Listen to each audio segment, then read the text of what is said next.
राधे कृष्णा रामानुजदया पात्रं ज्ञानवैराग्यभूषणं श्रीमद् वेङ्कटनाथार्यं वन्दे वेदान्तदेशिकं श्रीशैलेशदया पात्रं दीपत्यादिगुणार्णवं यतीन्द्रप्रवणं वन्दे रम्यजामातरं लक्ष्मीनाथसमारम्भां नाथयामुनमध्यमाम् अस्मदाचार्यपर्यन्तां वन्दे गुरुपरम्परां यो नित्यमच्युत पदापूजयुग्म व्यामोहदसत्यायमेने अस्मद्गुरो भगवतोऽसि दयैकसिन्धोः रामानुजस्य शरणं प्रपद्ये माता पिता युवतयस्तनया विभूतिः सर्वमिधेव नेमेन वदन्वयानाम् आद्यस्तेन कुलपतेरम्भाभिरामं श्रीमद्दङ्घ्रिवलं प्रणमामि मूर्तना भूतं शरस्य महालाभय भट्टनाद श्रीभक्तिसार कुलशेखर योगिवाहन भक्तांगरेण परहाल यतीन्द्रमिश्रान् श्रीमत्पराङ्गुसमनं प्रणतोऽस्मि नित्यं गुरुलोह गणनीत्य प्राहवेतानुशेषान् हरपरिपरिकृतं सुखमातातुकामका श्वशुरममलवन्द्यं रङ्गनाथस्य साक्षात्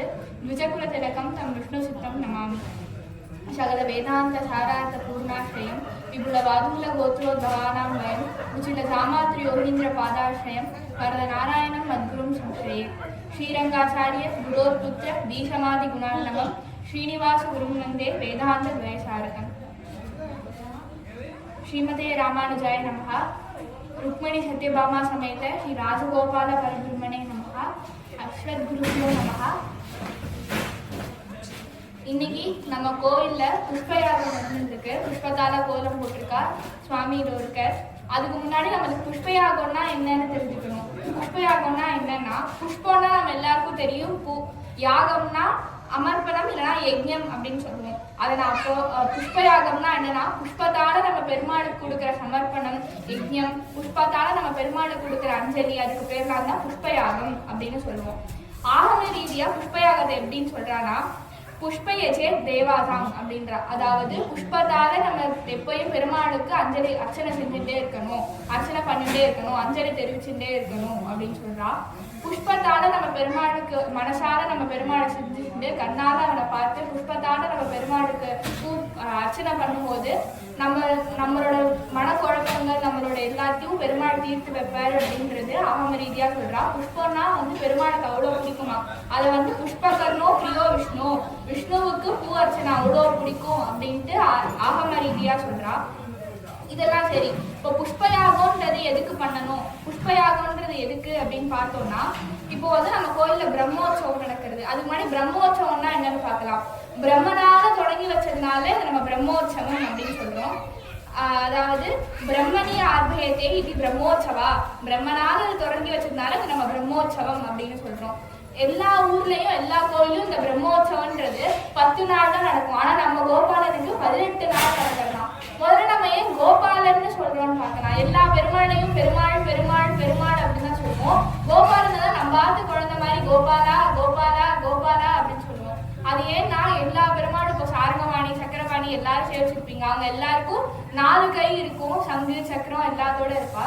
நம்ம கோபாலன் எப்படி இருக்கான், ஒரு கையில சாட்டை வச்சுட்டு இன்னொரு கையை நம்ம தோல்ல போட்டு இருக்கிற மாதிரி இருக்கான். அதாவது நம்மளோட ஃப்ரெண்ட், நம்மளோட தோழன், நம்ம நண்பன், நம்ம சகா மாதிரி நம்ம கோபாலன். நம்ம எப்போ கூப்பிட்டாலும் ஓடி நமக்காக பண்றதா நம்ம கோபாலன்.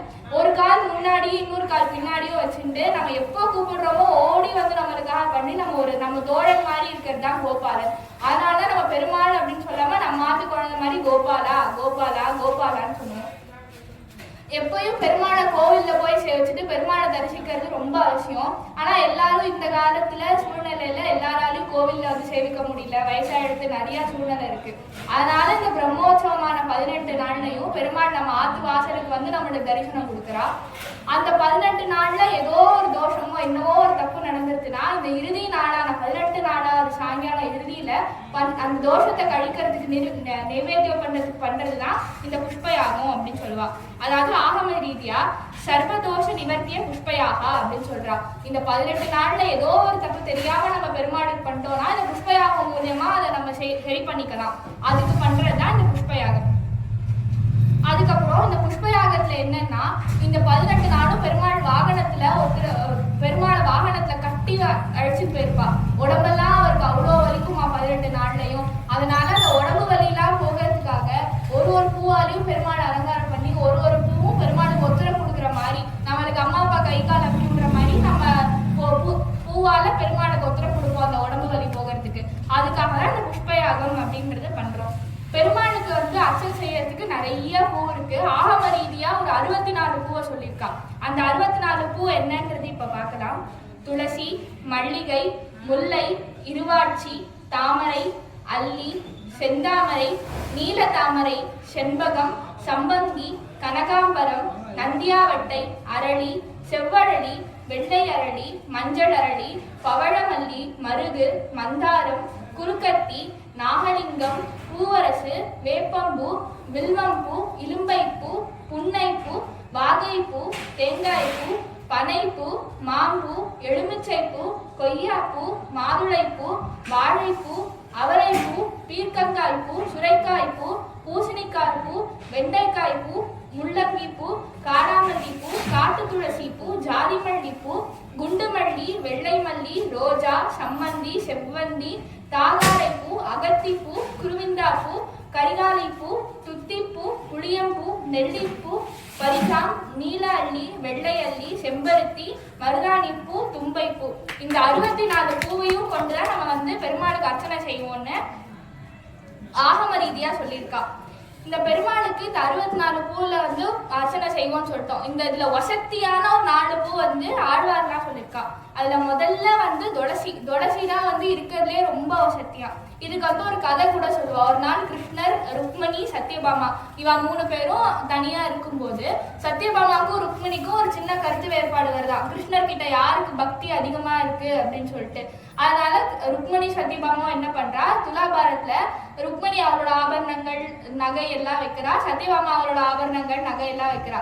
துலாபாரம் ஏறவே இல்லையா, அப்படியே கீழேயே நின்றுதான். ருக்மணி என்ன பண்ணா, ஒரே ஒரு துளசியை எடுத்துட்டு வச்சோடனே துலாபாரம் உடனே மேலே ஏறிடுதான், இன்னொன்னு அப்படியே கீழே இருந்துதான். அதனால இதுல இருந்து என்ன தெரியுதுன்னா, பெருமாளுக்கு எவ்வளோ பூ கொடுத்தாலும் என்ன பண்ணாலும் அந்த துளசின்றது அவ்வளோ வசதியா. ஒரு துளசி கூட பெருமாளுக்கு அவ்வளோ பிடிக்குமா. இந்த ஆகமமா துளசிதா மாத்திரேன விஷ்ணு துஷ்யதி அப்படின்னு சொல்றா. ஒரு துளசி இலை இருந்தா கூட விஷ்ணு அப்படியே திருப்தி அடைவாரா, அவ்வளோ பிடிக்குமா.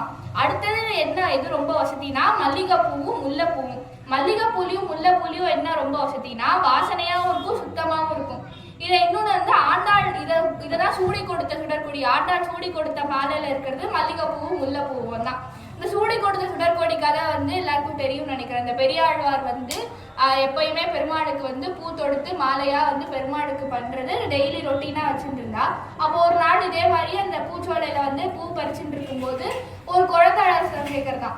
அவர் சுத்தி தேடும் போது துளசி மாடம் பக்கத்துல ஒரு பொன் குழந்தை காலில் கொலுசு போட்டுட்டு கையில வளையல் போட்டுட்டு அப்படி கத்தி அழகா, யார் குழந்தைனே தெரியலையே அப்படின்ட்டு அதை எடுத்து பார்த்தா வெள்ளையா அழகா குழுன்னு இருக்கான்.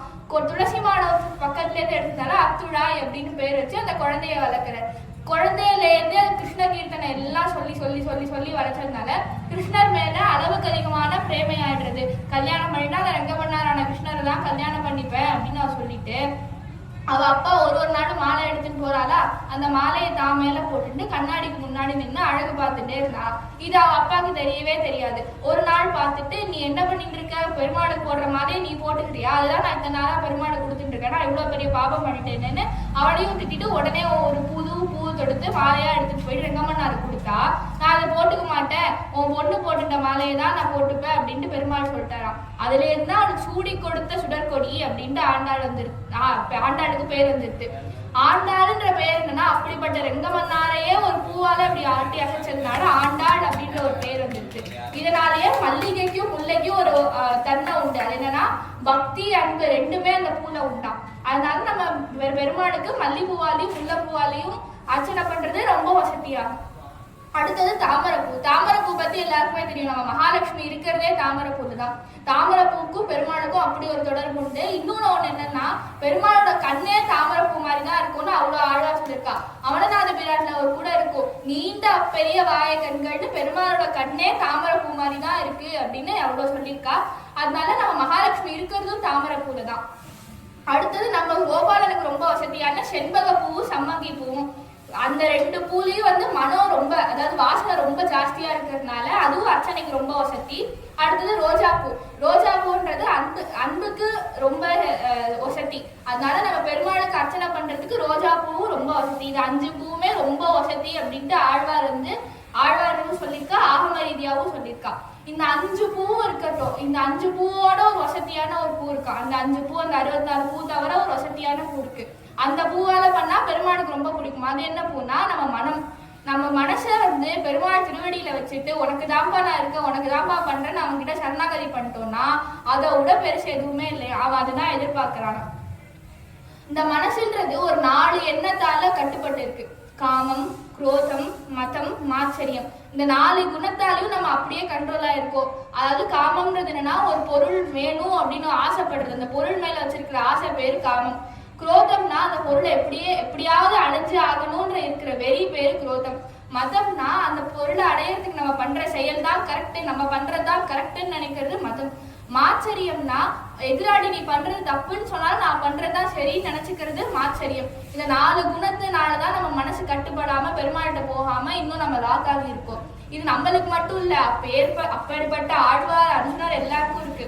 ஆழ்வார் பெருமாட்ட சொல்றாராம், அஞ்சு நின்னடைந்தேன் அழந்தூர் அம்மனே அப்படின்றாராம். என்னோட மனசு என்கிட்ட இல்லையேப்பா, எனக்கு ரொம்ப பயமா இருக்கு, உன்னை விட்டு நான் எங்கேயாவது போயிடுவேனானோ அப்படின்னு சொல்லிட்டு பெருமாட்ட சரணாகதி பண்றாராம். இதுக்கும் மேல அர்ஜுனன் என்ன பண்ணானா, மகாபாரத போர் முடிஞ்சோடனே மண்டிட்டு கிருஷ்ணர்கிட்ட கண்ணில் ஜலத்தோட சொல்றானா, நான் ராஜாவாகணும்னு விரும்பலப்பா, என்னோட சகோதரர்களெல்லாம் நான் அழிக்கணும்னு நான் விரும்பலப்பா, என்னோட தாத்தாவான பீஷ்மரை அழிக்கணும்னு நான் விரும்பலப்பா, என்னோட குருவான துரோணரையும் அழிக்கணும்னு நான் விரும்பல.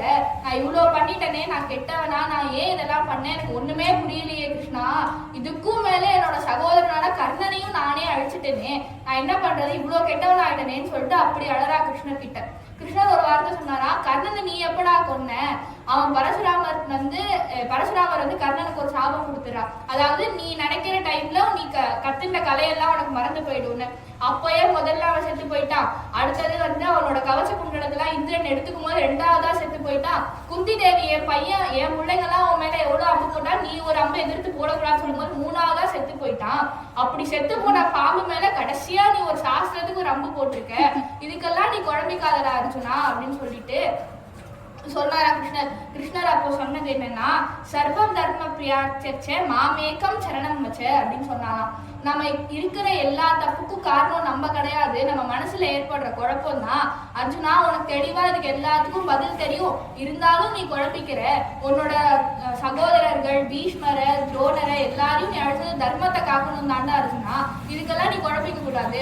மனசு குழப்பம்ன்றது எல்லாருக்கும் இருக்கும்னா அந்த மனசு குழப்பத்துல என்ன பண்ணணும்னா, நம்ம பெருமாள் கிட்ட அதை கொடுத்துட்டோம்னா, கிருஷ்ணர் சொன்னாரா, நீ ஒன்னால அதெல்லாம் தாக்கு பிடிக்க முடியாது, அந்த மனசுன்றது குழப்பத்தை என்கிட்ட கொடுத்துட்டேன்னா 5 குதிரைய நான் வச்சுட்டு பார்த்த சாரதின்ற ஒருத்தன் நான் தான், தேர் ஓட்டுறவனும் நான் தான், அந்த குழப்பத்தெல்லாம் என்கிட்ட கொடுத்துட்டாப்பா, நான் பாத்துக்கிறேன், நீ இது எதுவும் யோசிக்காத அப்படின்ட்டு கிருஷ்ணர் சொல்லிட்டாராம். நீ என்னவும் யோசிக்காம அதே மாதிரிதான் நம்ம அர்ஜுனரே ஆழ்வாரே அப்படி இருக்கும், நம்மளுக்கும் எதுவுமே கிளியராலாம் தெரியாது.